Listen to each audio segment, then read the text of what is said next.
There is a moment, usually late at night, when you notice something is wrong. You open a tab to do something important. You switch to your phone for a second. A notification appears. You tap it. Then another. Then another. 20 minutes disappear. You return to the tab and suddenly feel resistance, like your brain is pushing back against the task. You tell yourself you're tired, unmotivated, lazy, but that's not what's happening. Your brain is being hijacked. Not metaphorically, mechanically.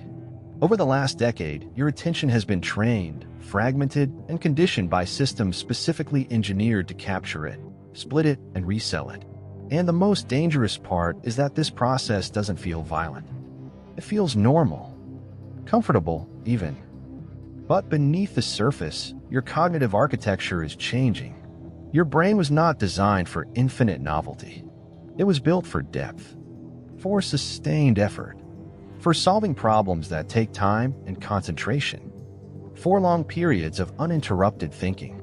Instead, it is now operating inside a constant storm of stimulation. Every notification is a micro-interruption. Every short video is a microdose of novelty. Every swipe resets your focus window. Every tab switch weakens your ability to hold a thought. Over time, this creates a very specific neurological state. Fragmentation. Your attention no longer moves like a laser. It moves like shattered glass. And when attention fragments, performance collapses. This is not about discipline. It is about wiring. The prefrontal cortex, the part of your brain responsible for planning, focus, and impulse control, functions like a command center. But it has limited bandwidth. It can only hold a small number of active thoughts at once. When you constantly switch tasks, you overload this system. Every switch forces your brain to reorient, to reload context, to reconstruct the mental map of what you were doing. This process consumes glucose. It consumes energy. It consumes cognitive stability. You don't notice the cost immediately, but you feel it later as mental fatigue, brain fog, and a strange inability to lock into deep work. Meanwhile, another system is being trained. Your dopamine circuitry. Dopamine is not just the pleasure chemical. It is the molecule of pursuit, of anticipation, of seeking. It determines what your brain considers worth paying attention to. And modern digital environments are designed to manipulate it with precision. Fast cuts, bright colors, endless novelty, intermittent rewards. Each swipe is a variable reward schedule, the same mechanism used in casinos. Your brain doesn't know what it will get next. That unpredictability creates a powerful reinforcement loop. You scroll not because you want to. You scroll because your brain is being conditioned to expect something just slightly better with the next movement. Over time, this rewires what feels stimulating and what feels boring. Slow tasks start to feel painful. Reading feels heavy. Thinking feels slow. Work feels unbearable. Not because they changed, because your stimulation threshold has been raised. Your brain is now calibrated for high-intensity input, and reality cannot compete. This is the hijack. Your baseline has been shifted. The problem is not that you can't focus. The problem is that focus now feels understimulating compared to the constant dopamine spikes you get from fast content. And so, without realizing it, you avoid depth. You open your phone mid-task. You check messages while working. You put on background noise. You split your attention into fragments so small that nothing ever reaches completion. And this has consequences beyond productivity.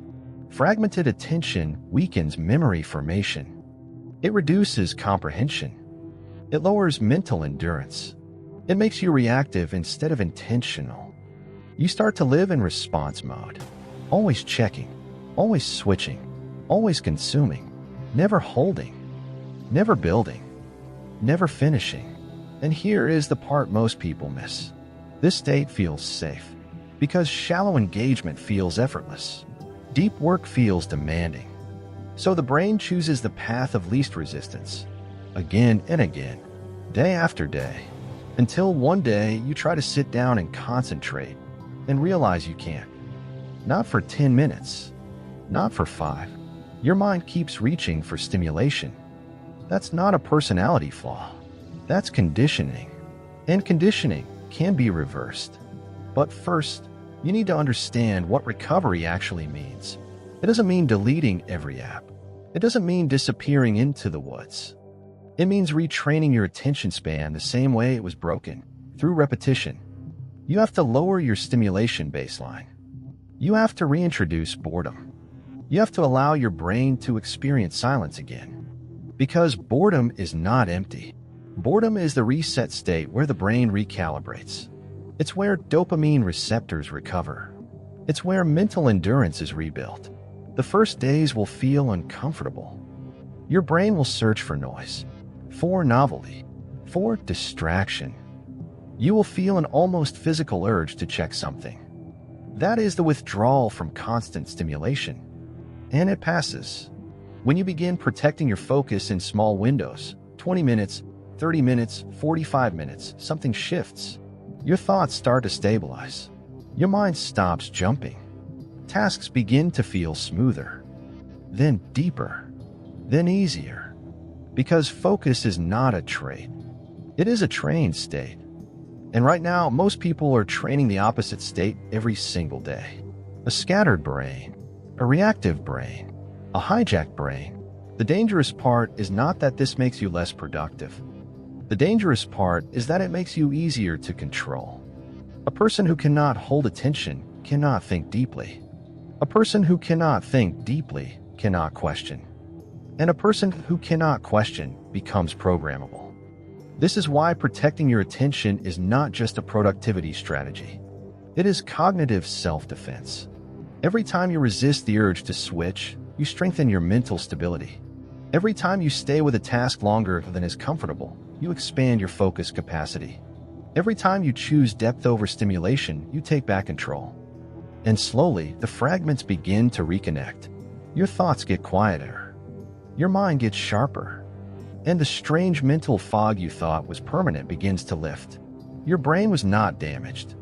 It was trained. And anything that was trained can be retrained.